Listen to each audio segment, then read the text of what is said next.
En résumé, la pluie est un acteur central de la transition énergétique en Algérie. Je profite de cette occasion pour mettre en avant le sujet de la réglementation thermique et des bâtiments verts et durables en Algérie. Il faut savoir que l'Algérie se doit de relever le défi de la performance énergétique dans le secteur du bâtiment, qui représente une part importante de sa consommation d'énergie et des émissions de gaz à effet de serre. Face à l'augmentation des besoins énergétiques du secteur du bâtiment, il est impératif de mettre en place des mesures permettant de réduire ces consommations énergétiques.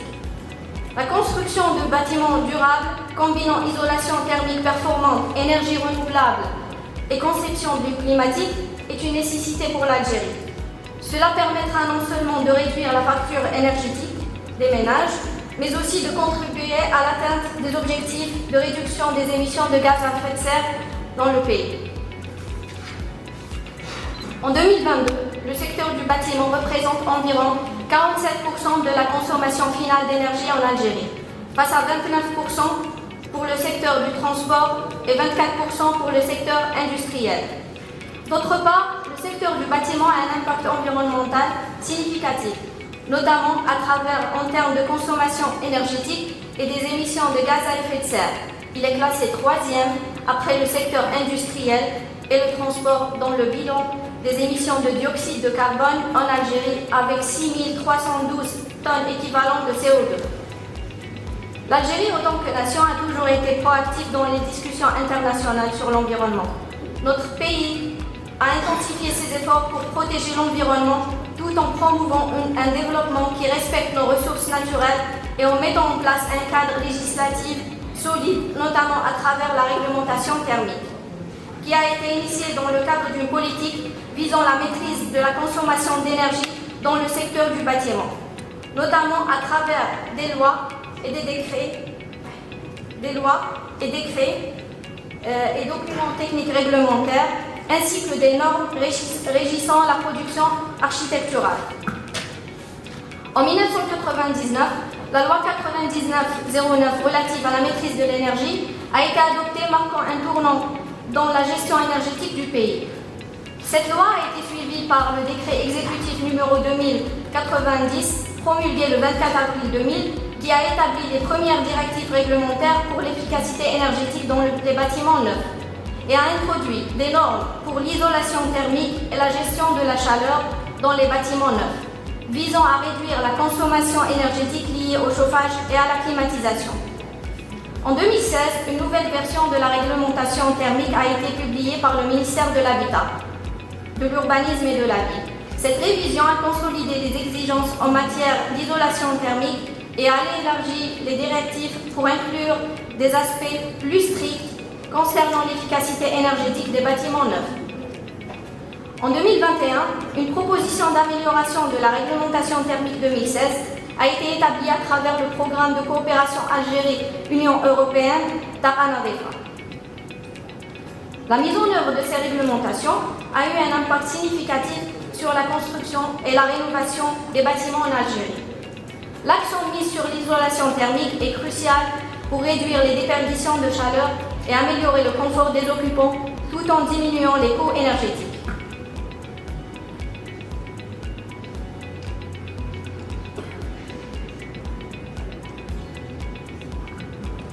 Cependant, des défis subsistent, notamment en ce qui concerne l'application effective des normes et de la sensibilisation des acteurs du secteur de la construction.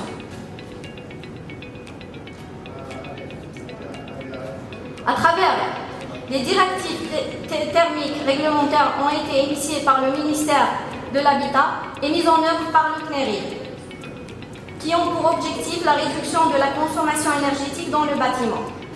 Cette réglementation impose l'isolation thermique obligatoire des bâtiments neufs et établit des critères précis concernant les déperditions thermiques. L'objectif principal de cette réglementation est de réduire la consommation énergétique liée au système de chauffage et de climatisation. Et pour faciliter son application, un logiciel appelé RETA a été développé par le Centre de développement des énergies renouvelables qui aide les concepteurs à vérifier la conformité des bâtiments aux normes thermiques en calculant les déperditions thermiques et en évaluant les performances énergétiques des constructions. D'autres initiatives ont été menées, ce qui a conduit à la création de l'application CTBAT. C'est un logiciel de calcul thermique spécifique à l'Algérie, développé par la CRU. Il permet de définir une étiquette énergétique d'une construction existante et de proposer des solutions adaptées à chaque zone climatique. Et afin de consolider l'application rigoureuse de cette réglementation, la CRU organise régulièrement des sessions de formation à destination des architectes, ingénieurs en thermique du bâtiment et universitaires. Ces formations portent sur la réglementation thermique du bâtiment, les notions de base de la conception bioclimatique et l'utilisation de l'application CTBAT pour les calculs des bilans thermiques de l'enveloppe du bâtiment. D'autre part, des contrôles et audits sont mis en place, visant à garantir le respect des normes thermiques essentiellement pour améliorer l'efficacité énergétique des bâtiments en Algérie. La réglementation thermique en Algérie prévoit des sanctions pour non-conformité allant des mesures administratives aux amendes afin d'assurer le respect des normes d'efficacité énergétique dans le secteur du bâtiment. On peut citer quelques exemples. La Grande Mosquée d'Alger. Ce projet structurant fait partie d'une série d'initiatives visant à promouvoir la durabilité de l'architecture et l'urbanisme en Algérie. La Grande Mosquée d'Alger est dotée d'une centrale photovoltaïque pour alimenter l'éclairage intérieur de l'auditorium, d'un chauffe-eau solaire collectif pour la production d'eau chaude sanitaire, des candélabres solaires pour l'éclairage extérieur et d'un système de trigénération permettant une production combinée d'électricité, de chaleur, de froid simultanément et d'un système de récupération des eaux pluviales. On peut aussi présenter la ville nouvelle de Sidi Abdallah. Ce projet ambitieux représente un modèle de développement urbain durable en Algérie, intégrant des techniques de construction écologique et qui a concrétisé plusieurs solutions de durabilité telles que la promotion de la mobilité douce en intégrant des pistes cyclables, la multimodalité à travers des liaisons ferroviaires et routières qui facilitent l'accès tout en minimisant l'empreinte carbone, la création des parcs et espaces verts qui contribuent à la régulation thermique de la ville et à la gestion des eaux pluviales. Un système d'éclairage public solaire avec des lampes LED a été mis en place au niveau de la ville nouvelle de Sidi Abdallah. L'intégration des principes de l'architecture bioclimatique à travers l'orientation des bâtiments, l'utilisation des matériaux locaux et durables, ainsi que des techniques de construction qui maximisent l'efficacité énergétique. J'ai déjà vu le Qsad Kafilat Taradaya qui a remporté le prix en 2003 des villes écologiques en Norvège, Energy Globe Awards. La ville a été construite selon des principes d'architecture saurienne à travers l'utilisation de la pierre, du plâtre et de la chaux. Les rues sont étroites pour y garder l'ombre et casser les vents du sable du Sahara. Les fenêtres sont couvertes des moucharabia et plus de détails avec Monsieur Nour. Enfin, le projet EcoBat. Il s'agit d'un programme pilote de 600 logements HPE répartis sur l'ensemble des zones climatiques du pays au niveau de 11 villes. Ce projet élaboré sous l'égide de la CRU vise à l'amélioration du confort thermique dans les logements, la réduction de la consommation énergétique pour le chauffage et la climatisation. Après avoir fait le point sur les principaux projets pilotes et réalisations des années écoulées, il est maintenant temps de nous projeter vers l'avenir et d'évoquer les perspectives de développement. À travers le Programme national de maîtrise de l'énergie, l'Algérie vise d'atteindre 10% d'économie d'énergie primaire à l'horizon 2030, avec un objectif de réduction des émissions de gaz à effet de serre de 7%, à travers plusieurs projets tels que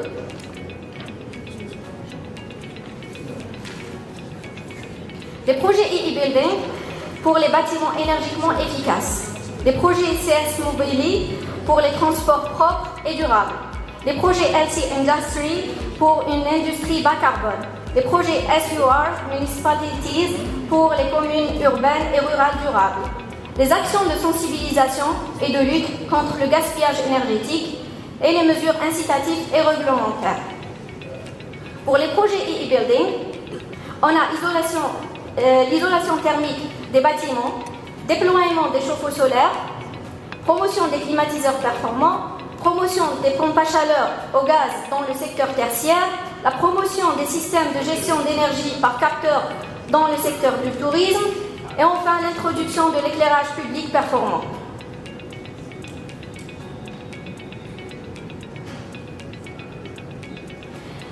L'Algérie a décidé de mettre en place un système d'étiquetage énergétique, la révision de la réglementation sur la performance énergétique des bâtiments en mettant en place une étiquette énergétique pour les bâtiments et en intégrant les normes minimales de performance énergétique pour les équipements électrodomestiques prioritaires pour répondre au manque d'information des citoyens, réglementer le marché et d'inciter à rénover. En parallèle, d'autres actions de coopération ont été menées à travers le programme des Nations Unies pour le développement qui a récemment lancé un projet en Algérie visant à soutenir l'efficacité énergétique et l'innovation dans le secteur du bâtiment. On peut citer quelques activités. Donc, on a l'analyse stratégique sur le rôle des nouvelles solutions intelligentes pour accompagner l'accélération de l'efficacité énergétique en Algérie, note d'approfondissement sur les cadres réglementaires internationaux des mesures d'efficacité énergétique dans les bâtiments publics et privés en Algérie, note d'approfondissement sur les usages de l'hydrogène comme solution pour la décarbonisation des industries énergivores, et enfin, analyse stratégique sur le déploiement de la solution de mobilité durable en Algérie.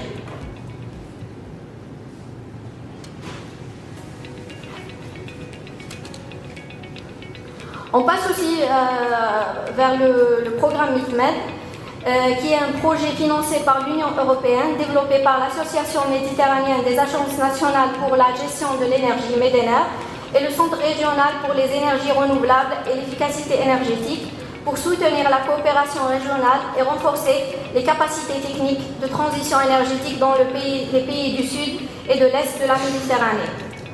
Suivi par MITMED 2, qui a renforcé la mise en œuvre des mesures d'efficacité énergétique et a amélioré le mix énergétique des pays en se concentrant sur le secteur du bâtiment et des appareils électroménagers avec une approche multidimensionnelle, multipartenariale et inclusive, du local au régional, favorisant la coopération régionale.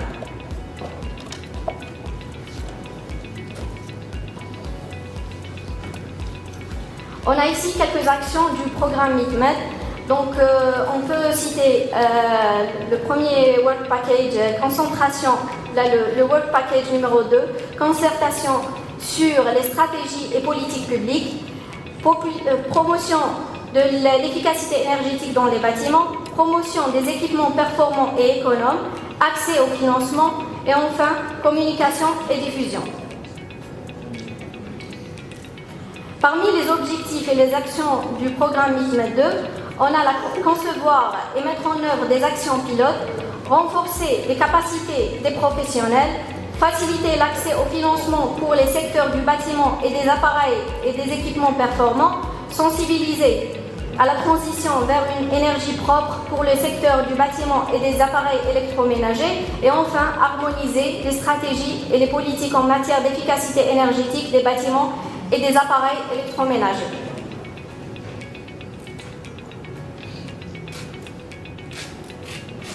L'Algérie, bien que riche en ressources énergétiques, fait face à une consommation énergétique en constante augmentation.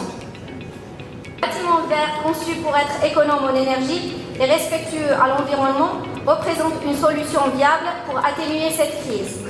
En conclusion, promouvoir les bâtiments verts en Algérie n'est pas seulement une nécessité, c'est une opportunité. Une opportunité de bâtir un avenir durable, de protéger notre environnement, de stimuler notre économie et d'améliorer la qualité de vie de nos citoyens. Je vous invite tous, acteurs du secteur public et privé, à unir nos efforts pour faire de cette vision une réalité. Ensemble, faisons de l'Algérie un modèle de durabilité et d'innovation dans le domaine de la construction. Merci.